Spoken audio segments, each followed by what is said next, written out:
or some hot chocolate, or some orange juice, probably not naturally good for you orange juice, but they have some orange juice. Then for lunch they have some juice or maybe a soda. Dinner maybe a beer or a glass of wine. And throughout the day it's all of these colored, flavored, chemically sugary substances. Now I want you to do is take all of those liquids and I want you to pour them into a fishbowl. So I have a fishbowl here and I want you to pour all of those liquids into this fishbowl. Now what we're going to do is we're going to take this healthy, happy goldfish from its happy environment and we're going to plop it in that fishbowl. How long do you think that fish is going to live? Couple minutes, couple days. Not very darn long. That fish, it would be ridiculous to think that that fish could live for very long in that environment, right? We all understand that. That's intuitive to us. Well, get this. Your body is composed of 70% water. What you are made up of is mainly water. That's what your cells, the building blocks of the human body, sit and bathe all day in. So how hard do you think your body has to work if what you're giving it is crud? You're giving it everything that you would pour into that fishbowl that you know would kill a fish, yet you're expecting your body to live in it. Now take that a step further and let's think about children nowadays. These kids, they grow up on cow's milk, they grow up on Gatorade and fruit juices and Capri Suns and Sunny D. They grow up on so many of these toxic liquids, and we're expecting that to be the thriving environment for their cells to grow and replicate in and for them to build health. And then we get confused. We get confused why diabetes has gone up 45% in kids in the last couple of years. We get confused why there's tens of millions of obese children nowadays. It doesn't make any sense. So let's talk about how we're going to fix this. 98% of Americans are nutritionally classified as dehydrated. Yeah, dehydrated. So you wonder, you go out to lunch, you eat a big lunch, you come sit in class or at work and you're feeling like all afternoon fatigue must be coming down from my lunch, and that, I'm not saying that's not a component of it, but the number one cause, so get this, the number one cause of afternoon fatigue is dehydration. Simple. Totally simple thing. A simple thing for us to start incorporating into our lives is starting to replace some of the non-nutritive liquids that we're drinking with something as simple as water, a building block, the main component in our body. Okay? So we got number two, we got water. Number three. Now number two and number three are connected, and you'll see the connection here in a second. What I want you to consider is that as Americans today, number three is going to be sugar, so you can write sugar down if you want. As Americans today, 1/3 of the sugar that we consume comes from the liquids that we drink. 1/3. Now you may be thinking, not so bad, we do drink a lot of things, so 1/3 I would expect that to come from there. But here's how much sugar we're actually getting into our bodies. The average American over the course of 10 days consumes a 5-pound bag of sugar. 5 pounds. That is a lot of sugar for 10 days. And now 1/3 of that is coming from the liquids that we drink. So let's do this. Let's pretend we don't even talk about number three. All we do is talk about number two and end up replacing our liquids with water. And immediately we've chopped 1/3 off that bag of sugar. Would that make a dramatic difference in our health? Absolutely. So sugar, let's talk about why sugar is an important thing.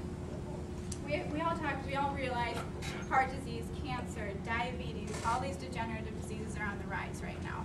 Everybody knows it. And what's our target thing that we're focusing on? Oh, we're too fat. We're too fat as a country. Too fat, we eat too much fat, we need more low-fat foods, we need more no-fat foods. That's going to fix our problem. Well, what I'm here to tell you today is that it's not a fat problem that we have. We already proved that. We're nutritionally lacking in fats. Number one thing our diet is lacking in good fats. What we have on our hands is a sugar problem. So what happens when sugar comes into our bloodstream? Sugar is actually a toxin to our bloodstream. Our body can only handle teaspoons of sugar in our bloodstream at a time. So we eat this big load of sugar, our body immediately goes into a stress response. It immediately says, what the heck, there's a toxin in my body, it's got to get out right now, and it jacks up its insulin. It's a hormone that's a stress hormone it's so innately designed. Your brain is so intelligent, it knows, that sugar's got to come out, and it's got to come out quick. So it takes the sugar from your bloodstream, pulls it into your cells. Now your cells are caught having to digest all of this poison to them that they don't know what to do with, so it starts ending up storing it as fat. It burns what it can, and the majority goes to your body's fat. Now during that stress response, our cortisol is going up, which we all know is bad. I mean, it's a life-saving hormone. If we set the room on fire, everyone's cortisol would jack up to go into our fight and flight and get out of the room. But when that cortisol is jacked up, our body is not able to be healthy. It's creating disease. Okay, if I chased you around with a knife all day long and you had cortisol going through the roof, you would get sick. Well, that's what our body is dealing with every time we're continually pouring sugar into it.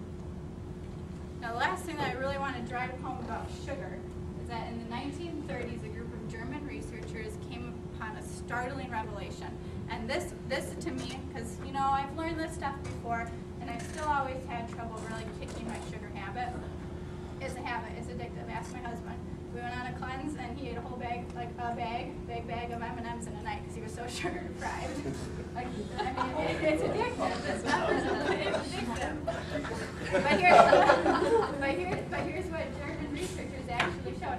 They showed that what cancer cells, the energy process that cancer cells use to get energy, replicate, and for tumors to grow, because we all know that cancer is just replication of abnormal cells, overgrowth of them. The system that they actually use is called glycolysis. And all of you might not know what that is, but glycolysis is an energy process that is fed by sugar. So what's happening, literally, you eat sugar and you're feeding your cancer cells. We all have cancer cells. They're constantly being turned over and detoxified out of our body, but we all have them. So we're constantly eating sugar, and we know that sugar is literally only feeding cancer cells. It does nothing for our cells. Our cells live and thrive on oxygen. That sugar is replicating and causing cancer in our bodies. Now that should at least wake one or two of you up in terms of considering what you're doing when you're going to reach for that candy bar and put it in your mouth, right? Now the other thing to consider, though, is that over 50% of the sugar that we eat is not coming from the candy bars and the sodas and the cookies, what you would expect sugar to be coming from. The majority of sugar that we eat is coming from hidden sources. So on your sheet below the fats, you've got a list of hidden sources of sugar. So what we need to be conscious of, and what we all need to be actively participating in, is flipping over our boxes, looking at our labels for those key ingredients, and knowing anything that says high fructose corn syrup or enzyme and O's means sugar. And that is a toxin and needs to be eliminated from our diet. Okay? So we got our 3. So now what I want you guys to think about is how your body processes these nutrients. So we've learned a lot about nutrition. How does your body actually process these nutrients? Nobody know? It's going to be simple, and you're all going to walk out here smarter than most nutritionists out there. How your body processes nutrients. So let's say we're all hyped up about nutrition. We've learned a lot. We're going to go out and we're going to eat the most healthy meal in the world. We're going to get tons of good fats. We're going to eat a big, huge salad. We're going to do everything right. And you're thinking, man, I just learned so much about nutrition. It's going to help my body. It's going to build my cells and add cholesterol to my brain. It's going to be amazing. So I'm going to eat my lunch, and then I'm going to go home. I'm going to stand in the corner, and I'm going to think, all right, I need that nutrient to go up to my brain. I need that nutrient to go and help repair my liver. And I need that nutrient to go here, and that's going to help my hair grow longer. And everything else is going to be expelled out as waste. Right? Is that what you guys do when you really want to get the most out of your food? It's ridiculous. Nobody stops and thinks about these things. It happens on its own. You have this amazing ability for your body to know exactly what it needs at the right time and to utilize those nutrients. You don't have to think about it.